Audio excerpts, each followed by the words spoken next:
Salam, bugün mövzu sınağının izahına baxacağıq. Deməli, başlayaq birinci məsələdən.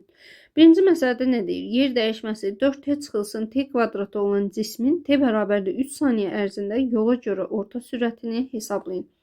Əgər bizə məsələdə desəydi ki, yer dəyişməyə görə orta sürətini tapın.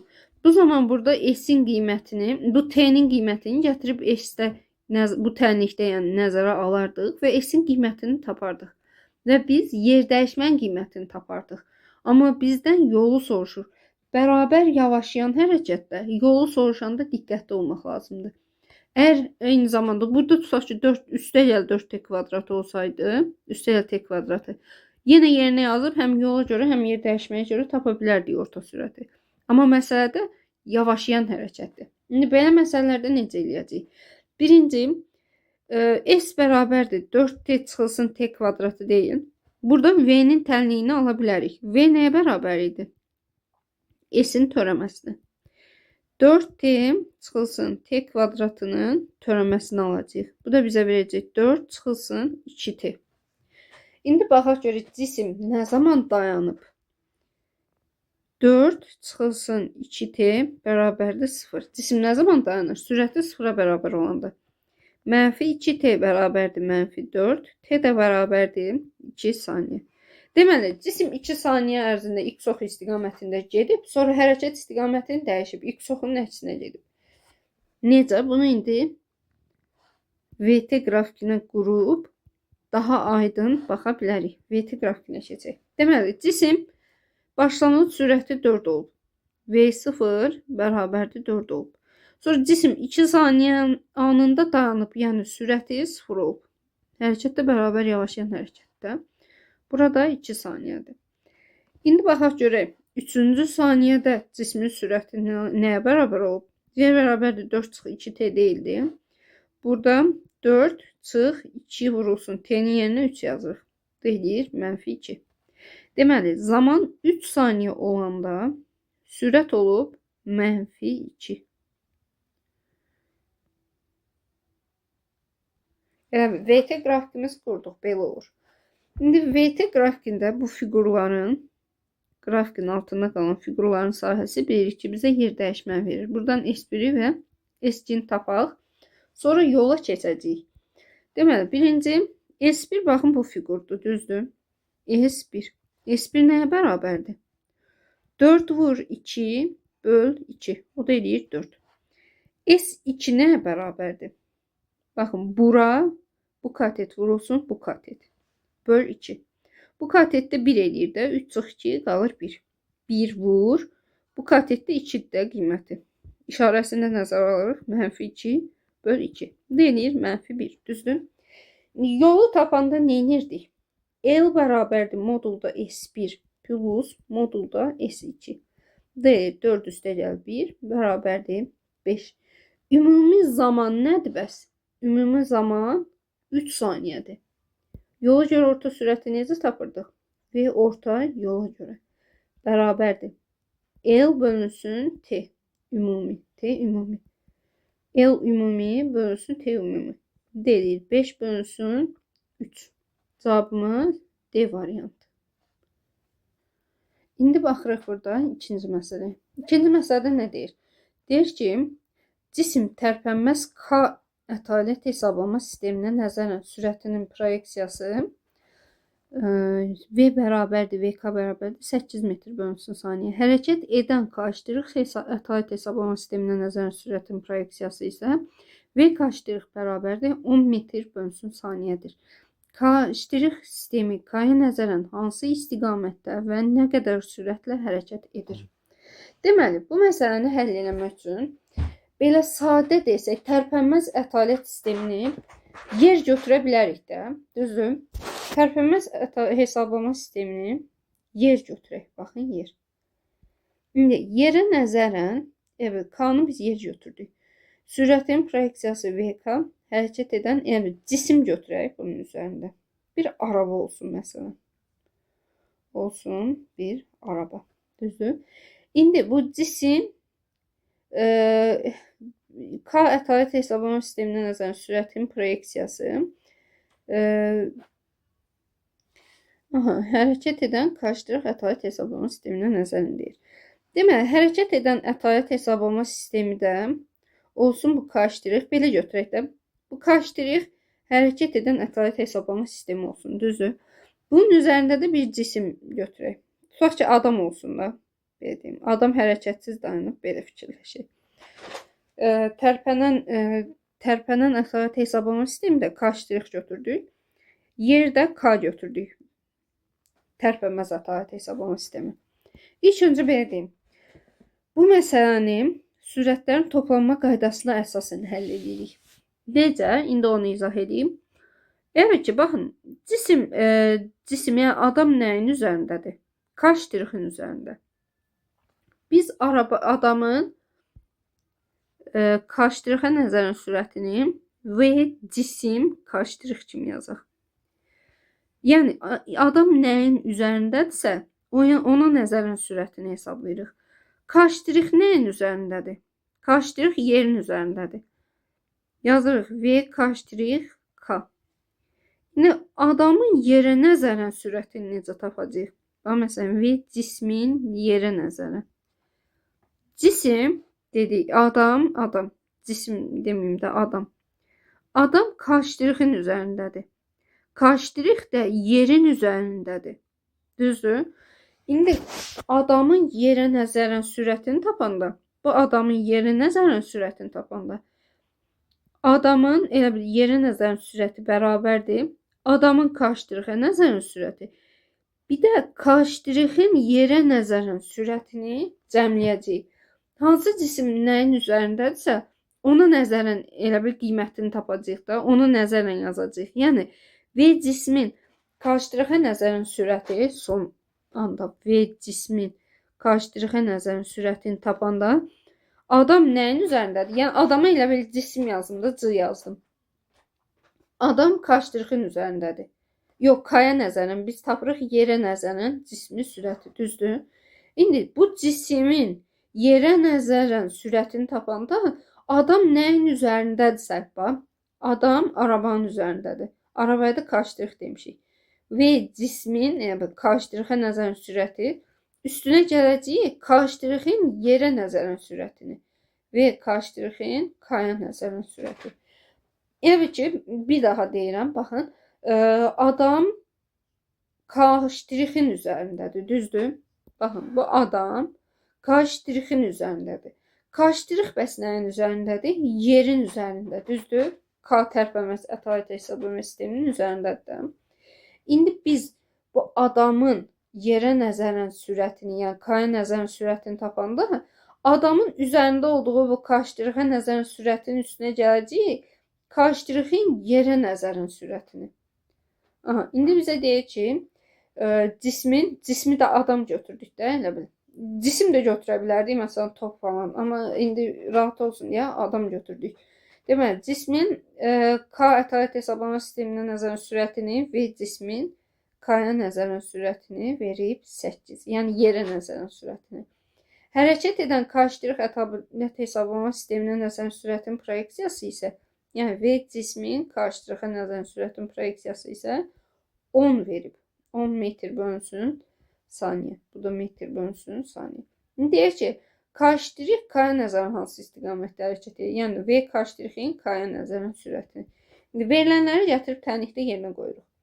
8 bərabərdir. V cism qarşıdırıq, bu da 10. Üstə gəl, X yazaq buna. X da bərabərdir -2. Vx yazaq, V yazaq. Metr bölünsün saniyə. Bu nə deməkdir? -2 olması X oxunun əksində hərəkət etməsi deməkdir. Deməli, indi buradan cavabımıza baxaq. -2, yəni X oxunun əksinə -2 metr bölünsün saniyə sürətdə. Cavabımız olacaq burada C variantı. İndi baxaq 3-cü məsələyə. Buranı sileyim. Baxaq 3-cü məsələyə.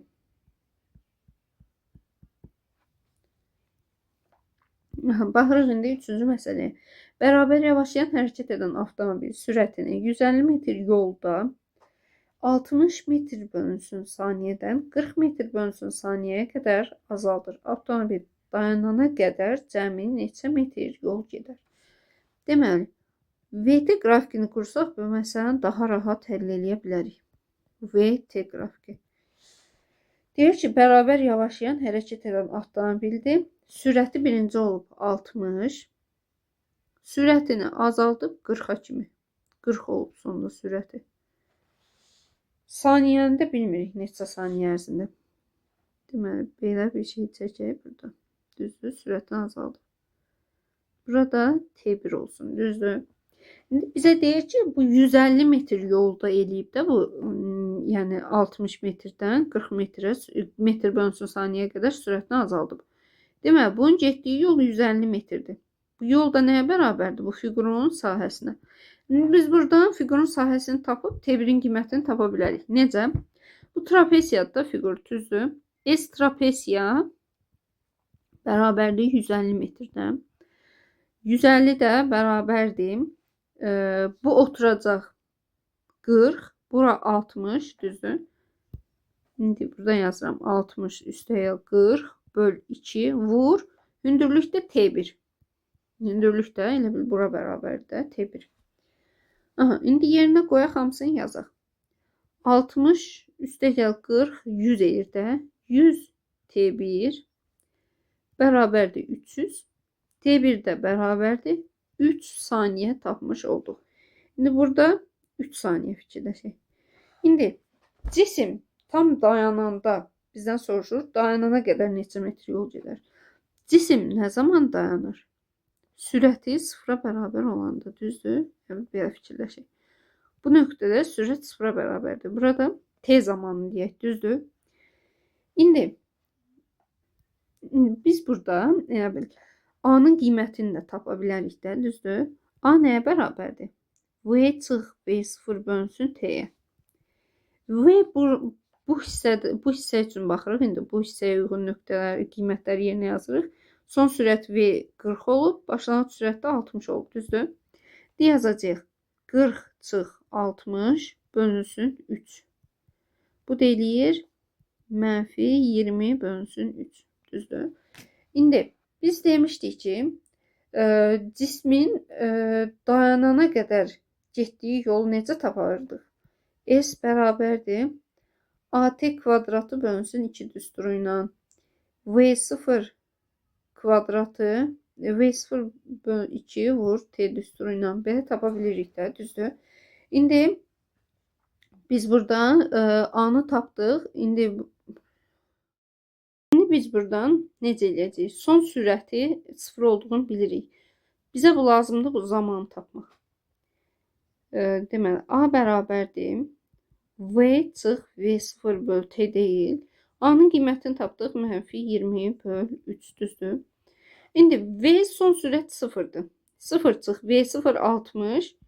T'ni bilmirik, T'ni tapacağıq. Mənfi 20 böl 3. Buradan da T bərabərdir 60 vur 3 böl 20. Bu da eləyir 9 saniyə. Deməli, bu T 9 saniyədir. İndi baxın, bu düsturdan istifadə eləsək, S bərabərdir V0 T böl 2. V0 60, T'ni tapdıq 9 böl 2. O da bərabərdir 270 metr. Cavabımız burada olacaq C variantı. İndi keçək digər məsələyə. Bu məsələ. Məsələdə nə deyir? Düz xətli. İndi baxaq 4-cü məsələyə. 4-cü məsələdə bizə nə deyir? Düz xətli hərəkət edən cismin tərcihinin proyeksiyasının zamandan asılı qrafiki verilmişdir. T bərabərdir 6 saniyə anında cismin sürəti 20 metr bölünsün saniyə olarsa, başlanğıc sürəti neçə metr bölünsün saniyə olar? Başlanğıc sürətini bilmirik, düzdür? Başlanğıc sürətini V0 götürək. İndi bilmirik qiymətini. Biz nə demişdik? Bax, sürət AT qrafikinin altında qalan fiqurun sahəsi bizə delta V-ni, yəni sürət dəyişməsini verir. İndi birinci hissədə S1-i tapsaq, 4 vurulsun 2 bərabərdir 8. Deməli, delta V birinci 2 saniyədə bərabərdir 8. Delta V nə idi? V çıx V0 bərabərdir 8, düzdür? İndi biz başlanğıc sürəti V0 demişik də. Onda ikinci saniye 2 saniyədəki sürət, ikinci saniyenin sonundakı sürət bərabərdir V0 üstəgəl 8 olacaq. Düzdür? İndi bu 2 4 arasında cisim təcili sıfırdır. Deməli cisim bərabər sürətlə hərəkət edib. Yəni cisim elə bil həmin bu sürətlə hərəkət edib. 4 saniyənin sonunda da sürəti V2 ikinci saniyənin sonundakı sürətə bərabər olub. İndi bu hissədə bu 4-6 saniyə arasında sürət dəyişməsi delta V 4-6 saniyə arası bərabərdir. -2 vurulsun. 6 ilə 4 arasında məsafə burada 2 saniyədir. Vur 2. O deyil -4. Deməli bu 4-6 saniyədəki sürət dəyişməsi də -4'dür, düzdür? İndi ümumi 6 saniyənin sonunda V6 bərabərdir. Bu ikinci saniyədəki sürət V0 üstəgəl 8 üstəgəl -4. Bu deyir V üstəgəl 4. Son sürət də bizə verib 6 saniyənin sonunda sürət 20. Deməli V üstəgəl 4 bərabərdir 20. V də bərabərdir 16 metr bölünsün saniyə. V deyəndə ki, yəni V0. Bu da edir C variantı. Deməli, baxırıq indi 5-ci məsələyə, 5-ci suala. Düzxətli hərəkət edən cismin koordinatının zamandan asılı qrafikinə əsasən cismin hərəkətinin və təcilinin istiqaməti neçə dəfə dəyişmişdir? Baxın, cismin biz demişik ki, parabolanın x-in t-dən asılığında tutaq ki, bu paraboladır. Hə? Bunun təpə nöqtəsində sürət 0 olur. Və təpə və çuxur nöqtələrində biz sürətin istiqamətinin dəyişdiyini demişdik. İndi koordinat zaman qrafikində təcil istiqaməti nə vaxt dəyişir? Baxın, x-t qrafikində parabolanın qolları yuxarı olanda demişdik təcil müsbət olur. Qolları aşağı olanda demişdik ki, təcil mənfi olur. Düzdür? İndi burada baxaq cisim hərəkət istiqamətini neçə dəfə dəyişib. Baxın, burada təpə və çuxur nöqtələri yoxdur. Düzdür? Bu nöqtədə koordinat 0 olub, sürət 0 olub demək deyil. Buradan düzdür, dönür, amma parabola belə olsaydı, bu nöqtəni götürə bilərdik. Amma burada sürət istiqamətini dəyişməyib şəkildən görünür. İndi təcil istiqamətini nə vaxt dəyişib bəs? Baxın, burada parabola qollar yuxarıdır. Təcil müsbətdir. Düzdür? İndi ikinci hissə bura xəttə asılılıqdır. Cisim burada düz xətti bərabər sürətlə hərəkət edib. İndi bu üçüncü hissəyə baxaq. Üçüncü hissədə parabolanın qolları aşağıdır. Düzdür? Deməli, burada təcilin qiyməti burada müsbət idi, burada mənfidir. Deməli, təcil də istiqamətin bir dəfə dəyişib. Sürət dəyişməyib, təcil bircə dəfə dəyişib. Sonuncu bu qrafik isə xəttə asılılıqdır. Xəttə asılılıq, koordinatın zamandan asılılıq xəttə asılılığı olanda bu bərabər sürətli hərəkət uyğundur. Bu zaman təcildən söhbət getmir. Yəni, burada A bərabərdir 0, burada da A bərabərdir 0, burada A böyükdür 0, burada da A kiçikdir 0 olub. Amma yenə deyirəm, sürət istiqamətini dəyişməyib.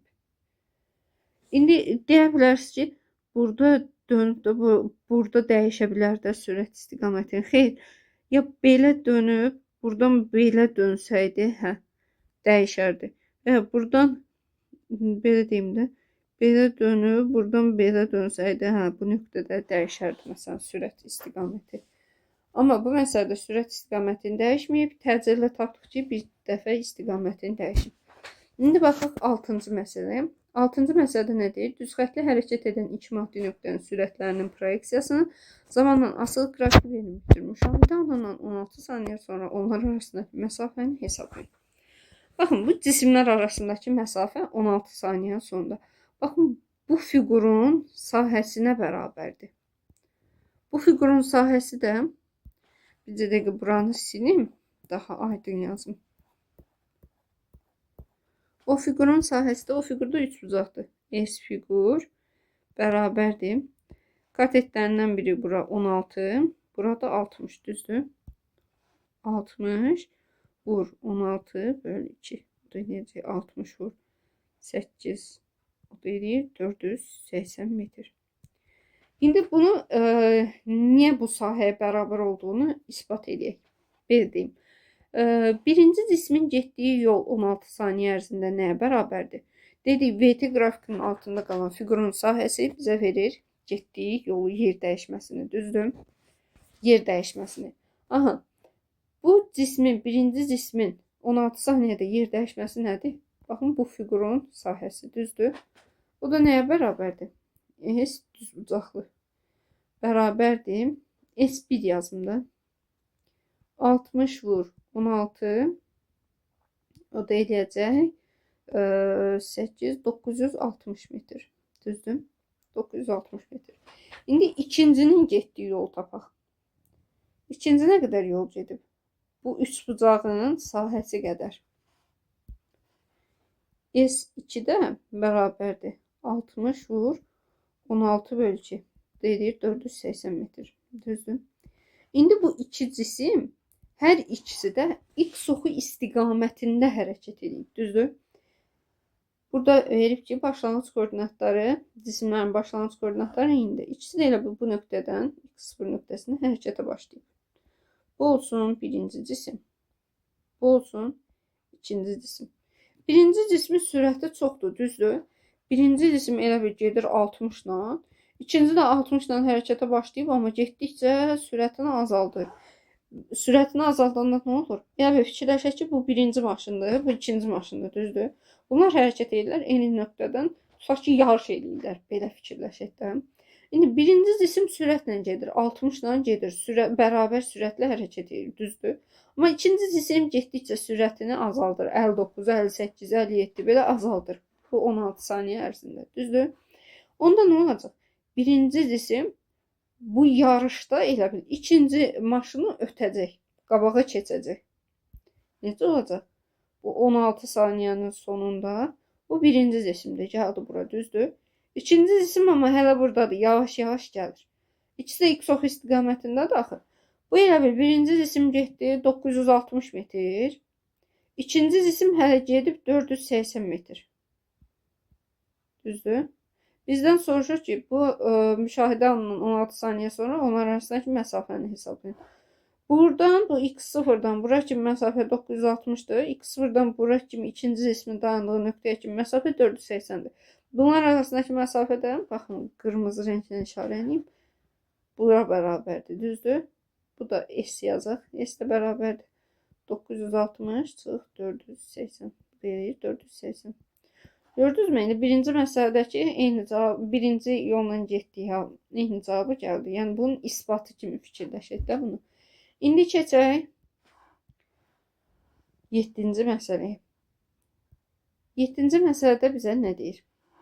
Deyir ki, cismin hərəkət tənliyi x bərabərdir t kvadratı çıx 6t plus 12 şəklində olan cismin dayandığı andakı koordinatını hesablayın. Dayandığı andakı koordinatını, düzdür? Deməli, cisim nə zaman dayanır? Cisim dayandısa, sürəti 0 olur ki, dayanır da. Hərəkətdə olan bir cisimdir, sürəti 0 oldu, dayanır. Biz buradan x-in hərəkət tənliyini verib, t kvadratı çıx 6t plus 12, düzdür? Buradan v-ni tapa bilərik də. V bərabərdir x-in törənməsi. Bu deyir t kvadratı çıx 6t plus 12-nin törəməsi. Bu deyir 2t çıx 6. Cisim dediyi sürəti v bərabərdir 0 olanda dayanır. Dayanır. Deməli 2t çıx 6 bərabərdir 0. T də bərabərdir 3. Deməli cisim zamanın 3 saniyə anında dayanacaq. Bu zaman koordinatı nəyə bərabər olacaq? Elə burada koordinatın tənliyini gətiririk bura. T'nin 3 qiymətinin yerinə yazırıq. Tapırıq cismin dayandığı koordinatı. Dedik ki, x bərabərdir t kvadratı çıx 6t plus 12. 12. Buradan da t'nin yerinə 3 yazırıq. 9 t kvadratı 9 çıx 6 vur 3 üstəgəl 12. 9 çıx 18 üstəgəl 12. O da deyir 3 metr. Cavabımız C variantı. İndi baxaq 8-ci suala. Düzxətli bərabər yavaşlayan hərəkət zamanı hansı ifadələr doğrudur? Düzxətli bərabər yavaşlayan deyirsə, biz deyə bilərik də A bərabərdir konstant. Bərabər təcili hərəkətdir. Çünki təcil sabit qalır. İndi baxaq V bərabərdir konstant birinciyə. Birinci o deməkdir ki, sürət istiqamətcə sabit qalır. Vektordur da, düzdür. Bu düz deyil axı. Cisim hərəkət istiqamətini dəyişə də bilər. Bərabər yavaşlayan hərəkətdə. Deməli, birinci səhvdir. 2 düzdür. Sürət və təcil vektorları eyni istiqamətdə yönəlir. Xeyr, bu bərabər yeniləşən hərəkətdir. Biz demişdik ki, bərabər yeniləşən hərəkətdə sürətlə təcil vektorları, bu A olsun A, bu da olsun V. Sürət və təcil vektorları 0 dərəcə əmələ gətirir. Bərabər yeniləşən hərəkət olur. Yəni, eyni istiqamətdə yönəlir. Bərabər yavaşlayan hərəkətdə isə, məsələn, bu olsun A, bu da olsun V, düzdür. Demişdik, 180 dərəcə əmələ gətirir. Yəni, əks istiqamətdə yönəlir. Sürət müsbət olanda təcil mənfi olur. Təcil müsbət olanda sürət mənfi olur. Məsələn, işarəsi yəni. Bu da enir 4. 4 düzdür, bir də 2 düzdür. Cavabımız 2, 4, Y variantı. İndi baxaq 9-cu suala. 9-cu sualda bizə nə deyir? Bircə dəqiqə buranı.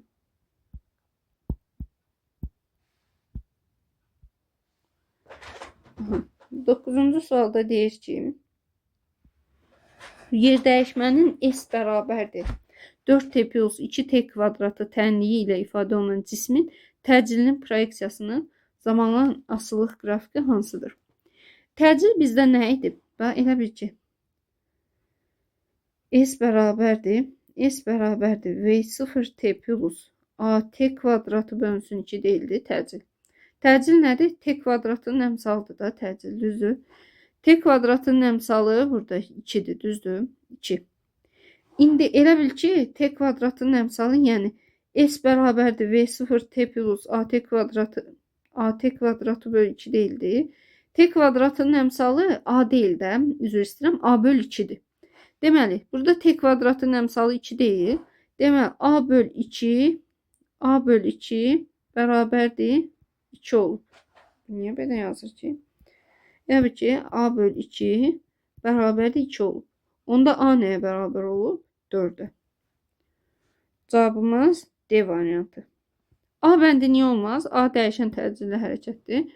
B bəndində də sürətin, təcilin qiymətini 4 tapdıq. Burada 1-dir, bu da olmaz. Bu da dəyişən təcilli hərəkətdir. Burada da mənfi 4-dür. 10-cu məsələ. 10-cu məsələdə nə deyir? Sükunət vəziyyətindən hərəkətə başlayan cismin koordinatının zamandan asılılıq qrafiki verilib. Hərəkətin təcilini hesablayın. Baxın, burada x0 nəyə bərabərdir? x0 bərabərdir 5-ə. x0 5-dir, son koordinatı 15-dir, zamanda 10, düzdür? Yerinə qoyub yazaq indi hamısını. Bircə dəqiqə bunun rəngini yaxşı bir rəng seçim. Aha. x0 bərabərdir 5, son koordinatda x də bərabərdir 15, düzdür? Zaman da t də bərabərdir 10. İndi x bərabərdir x0 plus vxt plus at kvadratı bölü 2 deyildi.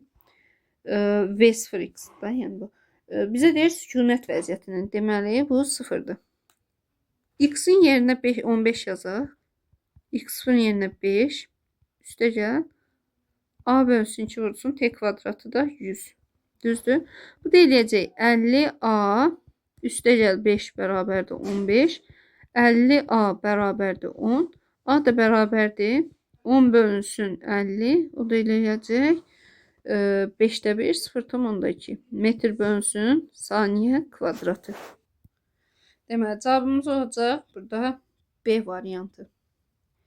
İndi baxaq 11-ci məsələyə. 11-ci məsələdə bizə nə deyir? Deyir ki, axın sürəti VA bərabərdir 2 metr bölünsün saniye olan çaya perpendikulyar 8 metr bölünsün saniye sürətlə daxil olan üzgüçünün qarşı sahilə çatma müddətini və üfüqi istiqamətdə getdiyi yolu təyin edin. Deməli, bu cismi qarşı sahilə, yəni bura, bir bunun rəngini dəyişim. qarşı sahilə, yəni bura aparan, bu sahilə aparan sürətinin şaquli toplanandır. Yəni ola bilərdi ki, tutaq ki, sürət belə yox, belə olsun. Onu qarşı sahilə aparan, baxın, sürətin biri var şaquli toplananı Vy, bu da V'dir. Biri var üfüqi toplananı Vx. Onu baxın, üfüqi istiqamətdə getdiyi yolu bu sürətin üfüqi toplananın hesabına, bir də çayın sürətinin hesabına gedir də. Amma üzgüçünü qarşı sahilə, bu sahilə aparan sürətin şaquli toplananıdır. Cisim elə çaya perpendikulyar istiqamətdə daxil olub çaya. Yəni onun yalnız burada şaquli toplanan var. İndi bu 160 metr məsafəni 8 metr sürətlə nə qədər vaxtda gedəcək? Necə tapırıq? Evet ki, ben buranı silim. Buna yazım. T bərabərdir 160 bölünsün 8. Bu da bərabərdir 20 saniyə. Tapdıq onun qarşı sahilə çatma müddətinin 20 saniyə. İndi bizə deyir ki, üfüqi istiqamətdə getdiyi yolu müəyyən edin. Necə eləyəcək? İndi bu cisim normalda durğun suda hərəkət etsəydi, qarşı sahilə baxın bu nöqtədə A nöqtəsidir. A nöqtəsində çatacaqdır. Amma bu cismi elə ki, burada bu sürətin, çayın axın sürəti hesabına o biraz meyl eləyəcək. Məsələn, qarşı sahilə tutaq ki, bu B nöqtəsində çatacaq. İndi bu məsafəni tapmaq üçün, üfüqi istiqamətdə getdiyi yolu tapmaq üçün nə edəcəyik? Çayın öz üfüqi toplananı olsaydı V x-in üstünə gələrdik V axın sürətini. Axın istiqamətində hərəkət eləyəndə. Axının əksinə hərəkət eləsəydi çıxardıq. Amma indi burada Vx yoxdur axı. Üzgüçü çaya perpendikulyar daxil olub. Deməli, çayın axın sürətinin hesabına üfüqi istiqamətdə yol gedəcək. Bu yolu tapmaq üçün S yazaq ona. S bərabərdir V axın vurulsun T. O da eləyəcək 20 vur 2. O da bərabərdir 40 metr. Cavabımız olacaq B variantı. İndi baxaq digər məsələyə. 12-ci məsələyə keçək. 12-ci məsələdə nə deyir? Koordinat tənliyi, bizdə dəqiqə indi buranı silin. Koordinat tənliyi x1 bərabərdir 6 çıx 4t və x2 bərabərdir -4 üstəgəl 3t olan iki cisim verilmişdir. Birinci cismin ikinci cismə nəzərən sürətini hesablayın. Deməli, bizdən soruşur V1 2 bərabərdir sual. Birinci cismin ikinci cismə nəzərən sürəti. Bu tənlikdən görürük ki, hərəkət düz xəttli bərabər sürətli hərəkətdir. Yəni x bərabərdir x0 plus vx t qanunu ilə dəyişir. Birinci cisim üçün x1 bərabərdir 6 çıx 4t-dir hərəkət tənliyi. Deməli, baxın, birincinin sürəti 4-dür, -4. Deməli, birinci cisim Vx1 bərabərdir -4 metr bölünsün saniyə. Yəni, x oxunun əksinə hərəkət edir. İkinci cismi isə hərəkət tənliyi yazsaq, x2 bərabərdir -4 plus 3t. Buradan v-nin vx2 buradan v2 də bərabərdir 3 metr bölünsün saniyə. Düzdür? X oxu istiqamətində. İndi V1 2 nəyə bərabərdir? V1 çıx V2-yə. O da bərabərdir -4 çıx 3 bərabərdir -7. Cavabımız olacaq A variantı. Burada olmalıdır sürətinin modulunu hesablayın. İndi belə də fikirləşə bilərik. Baxın, bu proyeksiya ilə. İndi dedik birinci cisim x oxunun əksinə gedir. V1 bərabərdir -4. İkinci cisim də x oxu istiqamətində gedir. 3 metr bölünsün saniyə sürətlə. V1 2 nəyə bərabərdir? V1 çıx V2. Bu iki cismi indi toplamaq üçün nə edəcəyik? Vektor çıxmaq üçün. İkinci cismin başlanğıcını elə bil ki, belə deyim də. Bunu buradan kəsək. İkinci cismin başlanğıcını yox, bircə dəqiqə alınmadı.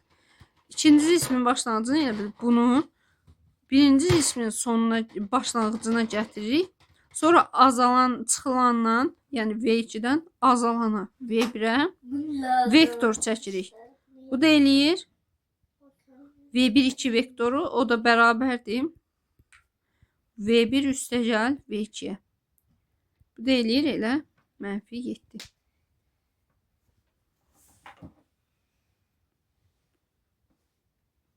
İndi baxaq burada 13-cü məsələyə. Buranı silim. 13-cü məsələdə nə deyir? Cismin sürətinin proyeksiyasının zamandan asılı qrafiki verilmişdir. Cismin yer dəyişməyə görə orta sürətini müəyyən edin. Yer dəyişməyə görə orta sürət V orta bərabərdir S ümumi bölünsün T ümumi. Düzdür? S ümumi nəyə bərabərdir? S1 üstəgəl S2 bölünsün T ümumi. S1'i tapaq. S1 nəyə bərabərdir? Baxın, bu trapesiyanın sahəsinə. Bəs bu nəyə bərabərdir? 10 vurulsun. 10 hündürlükdür, vur. Böyük oturacaq 6. Kiçik oturacaq da, baxın, bura bərabərdir də. Bura 4-ə bərabərdir. Üstəgəl 4 böl 2. O da bərabərdir 5 vur 10. O da bərabərdir 50. S2 isə bərabərdir.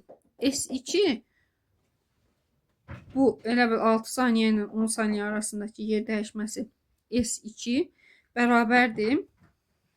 Burada qiymətlər düşməyib.